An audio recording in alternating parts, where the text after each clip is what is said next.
Great to have you along for the ride. Thanks a lot for stopping by. It's a Monday, so it's Cray News with Kay on a Monday. It's Kay Smythe. She's a writer, commentary and news writer over there at the Daily Caller. She's on Newsmax all the time. Saw her on OAN the other day. She's on my show all the time. Kay, how are you? Good to see you. I'm so good, Joe. How are you? I'm living the dream. So here's my question. Twitter never really worked for conservatives. In fact, I was squelched. You've been squelched. Our traction isn't what it should be. And then Elon Musk buys it for $44 billion because he can. Because I truly believe it's because the Babylon Bee got suspended. But having said that, he buys it. Then you can subscribe. Then the blue check mark doesn't really mean anything anymore. You got to give him $7 or $8 a month if you want to post longer videos.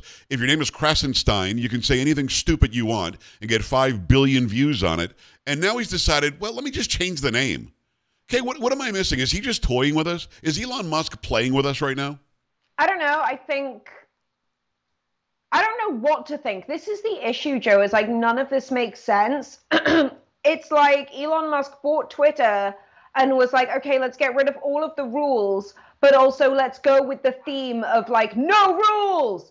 And it's just back to back to back decision making that doesn't really make sense. Like I understand the subscriber thing, for example, because it's like the easiest way for a company to make money, yes, other than ad sales. Right. The X thing, honestly, unless you, like, if you hadn't pointed it out to me, I wouldn't even have noticed. It's just, it looks like a design glitch or something. If you go to Twitter right now, it doesn't say Twitter on the top. There's no bird. The bird is gone. There's just an X.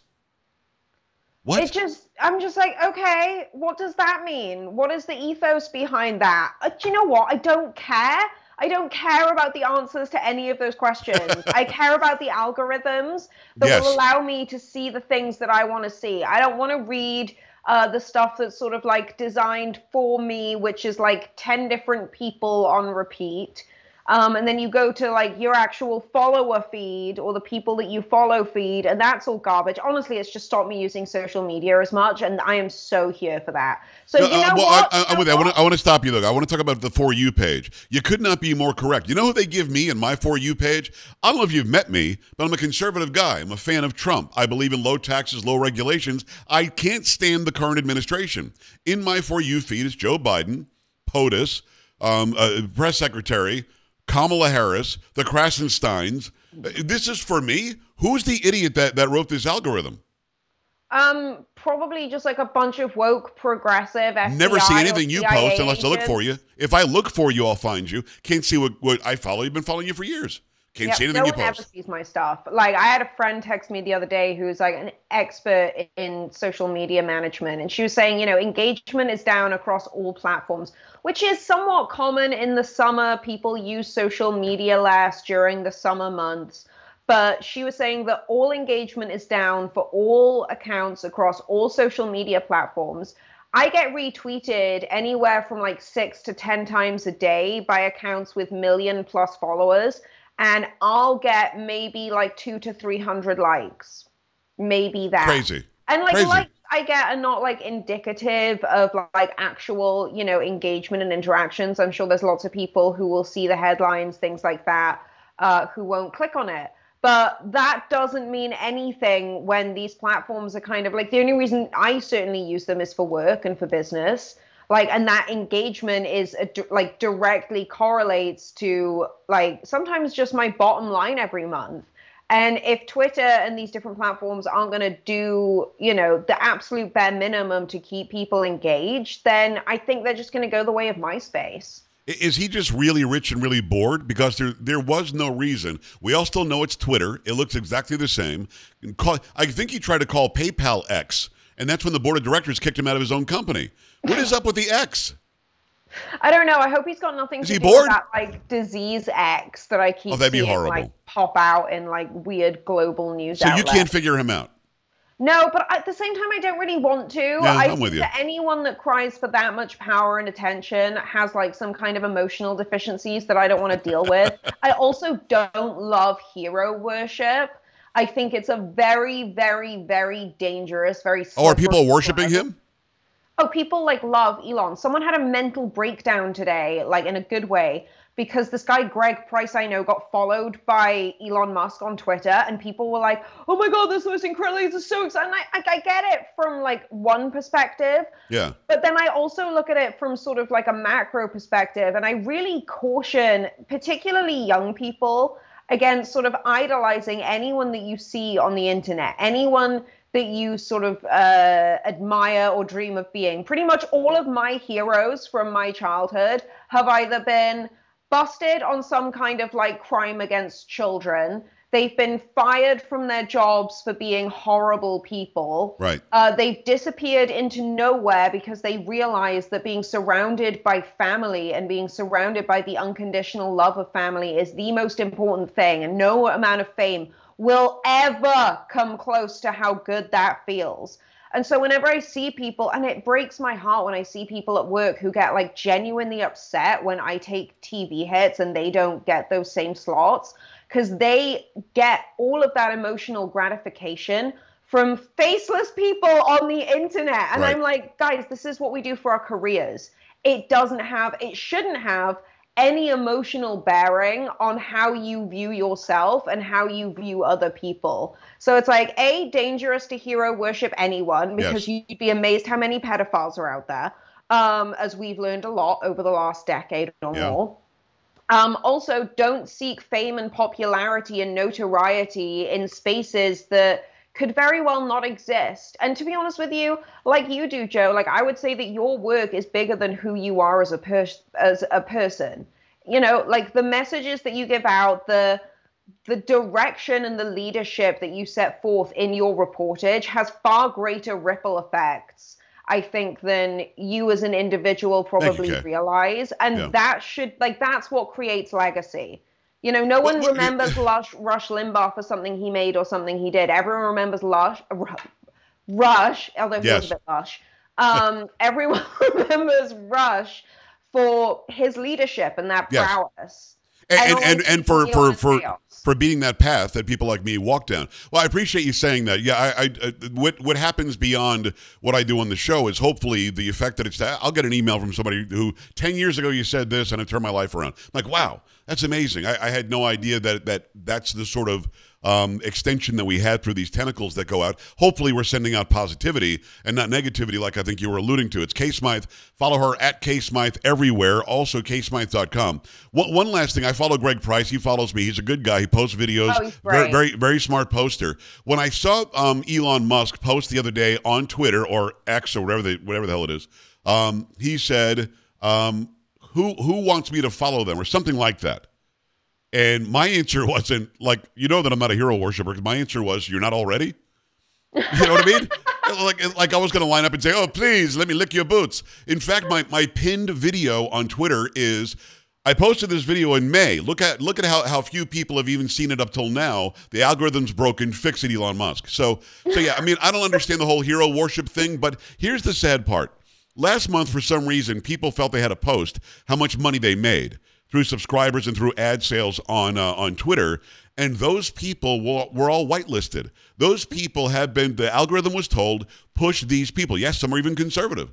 Push these people, and people are making 10 grand a month, $25,000 a month on Twitter. And I'm sitting back going, what do you have to do to just let it be an even playing field? Stop picking winners and losers. I thought that was all fake. No, it was real. 100% okay, real. because one of my friends, I have a friend that runs mostly peaceful memes, and he posted that he made $69,420, and Very funny. Still am laughing about that. Well, that's hilarious. No, So they're I real. think they were all I'll give fake. you an example. Benny Johnson made about $10,000 in 1 month on Twitter, and I direct messaged him. We follow each other, and I said, Benny, what's the story? He said, no, this is for real, and you got to do this, this, this, and this.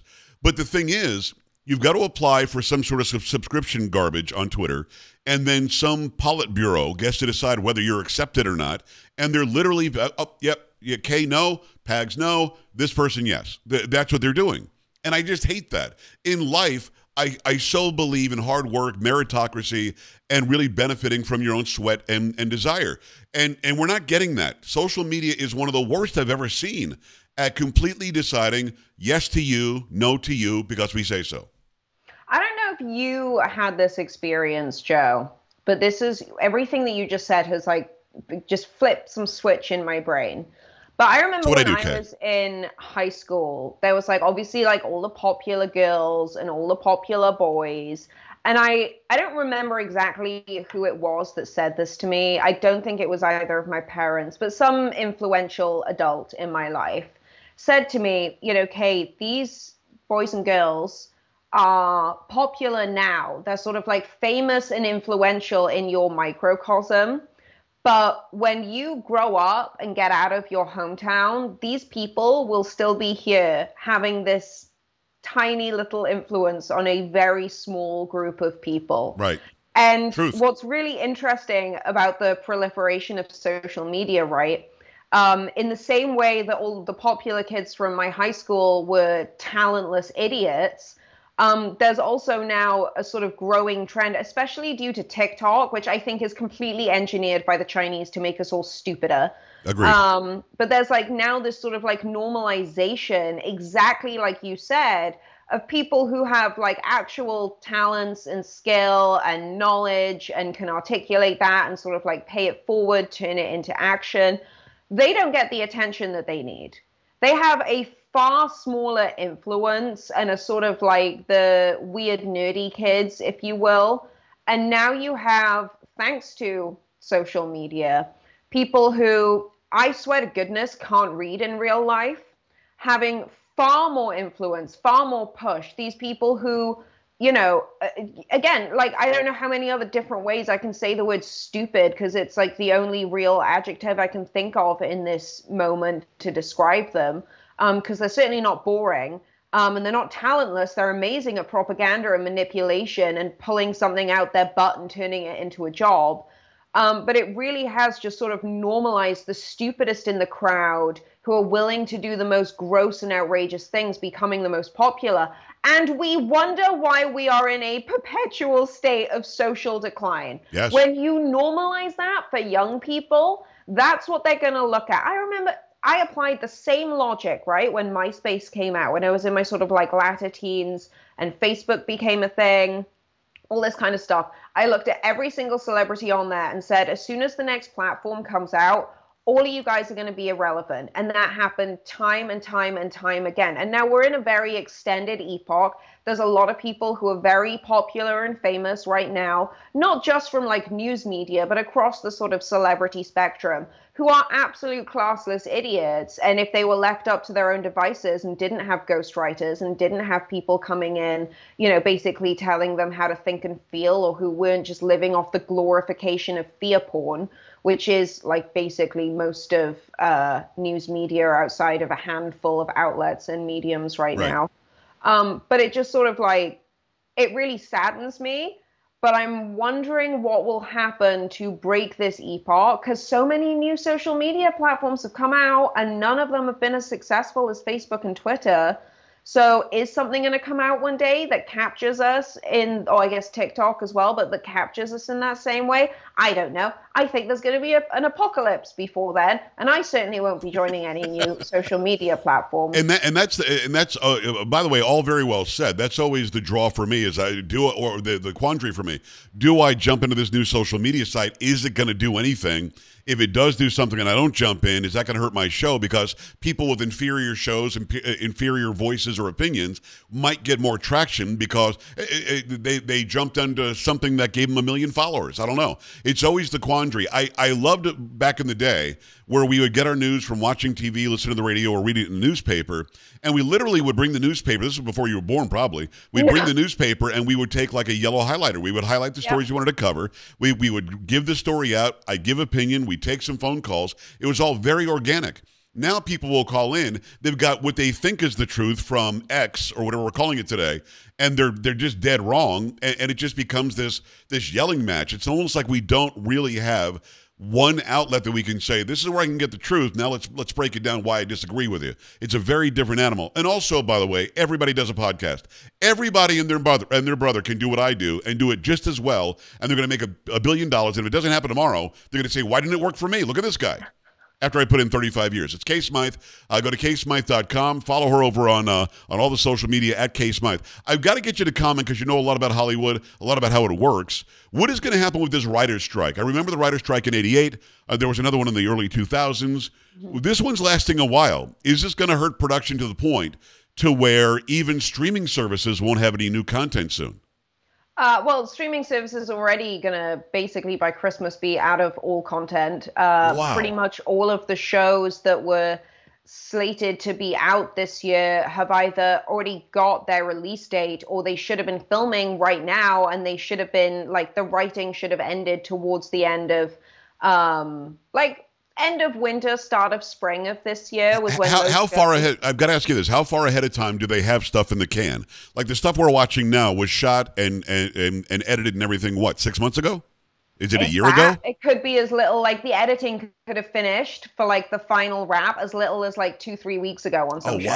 Wow! And then they air it. Yeah. Wow! I've got friends that have worked on some shows, like big shows, where they're doing what's known as ADR, which is where you go in and you read your lines again, and you have to do it almost like a voiceover of your own shot. Because is that not looping? That's not called looping? Is it called looping? Sorry? It's not called looping? It's not called looping. It's ADR. Okay. I don't know, but that's... Yeah, I thought looping was the same thing, but go ahead. Yeah, it's chaos. Obviously, the world is chaos, but particularly in Hollywood. So listen, this writer's strike... So to eat everything that I just said, I was on Twitter. I think it was Twitter last week. It could have been Instagram. I don't know. It's X. It's called X now. Yeah, it's X. Like Twitter, X. Like probably not. Like every time I'm going to say the word X, I'm just going to go through like all my ex-boyfriends and then just go to like any other social media platform. Okay. But no, I went on Twitter the other day and I follow this one comedian, Andrew Schulz. I write about him a fair amount for The Caller. He's super popular. He's definitely not woke, very blunt, funny type, friends with a lot of people that I'm friends with. So good dude. He posts this analysis. And Joe, it hit me so hard that I spent like 4 days calling around my old industry friends being like, wow. Does this carry enough water for me to do an editorial on it? And so basically Schulz's analysis was that essentially the Screen Actors Guild and the Writers Guild of America have literally guaranteed that there won't be any new shows into the future. And it's kind of a lose-lose situation for them, right? So most people don't care about the writer's strike, SAG strike. I get it. I wouldn't either. I just have to write about it a lot for work. But here's where it has a really interesting impact on, I think, again, or is another sort of key social metric that we should all be paying attention to. Mm-hmm. So writers and actors are annoyed because they feel like they're not making enough money from streaming services because unlike with traditional television, you can't get what's known as residual checks. So say, for example, the guys who did Friends, every single time an episode of Friends plays on TV, you can see that, like, you can see it's being played right there. You know how many people are watching. You have Nielsen reports. You can see who's advertising. Anyone, if they want to waste their time, can sit down and work out exactly how much an episode of a show makes. So every time it's played on regular cable TV, the people who are involved with that show get extra money. I have a friend who was in one episode of Friends sometime in like the early 2000s, late 90s. He still gets a check every 6 months for like 19 cents for the one episode that he was in. But that doesn't exist with streaming services because streamers or like these huge platforms won't tell the production studios, won't tell the unions how many viewers they actually have on these shows. So if you don't have the viewership number, you can't create the metric to work out how much money should be going in residuals to writers and to actors. But you got to fix that. Yeah, here's the thing though. If these streaming services basically come out and say, yeah, we make loads of money and we get shed loads of viewers, millions of viewers. Like our shows are the most like watched shows. Like if Netflix came out and was like, oh my gosh, like the last season of Trailer Park Boys had like 18 million viewers. All the guys in Trailer Park Boys are immediately going to turn around and be like, oh, where's our money from that then? And so Netflix then has to fork out a bunch more money to these shows. And what do companies hate doing? Spending money. That's right. Exactly. Yeah, but if the show is worthy, and the producers are worthy, and the writers are worthy, they should be sharing it. But I think you're right. They found the loophole on how not to do that. They do rank them about which is the most popular, but if they don't tell them how many people are watching, you really can't put it together. Okay, I gotta go. I love just breaking this stuff down with you, and I think people are gonna get a lot out of that for sure. Go follow Kay on X. It's at Kay Smythe. At Kay Smythe. Smythe is SMYTHE. Kay, I appreciate you. Oh, thank you so much. We'll finish this next week. There's a 100%. whole other analysis to it. Oh, I can't wait. Keep it right here. Coming right back.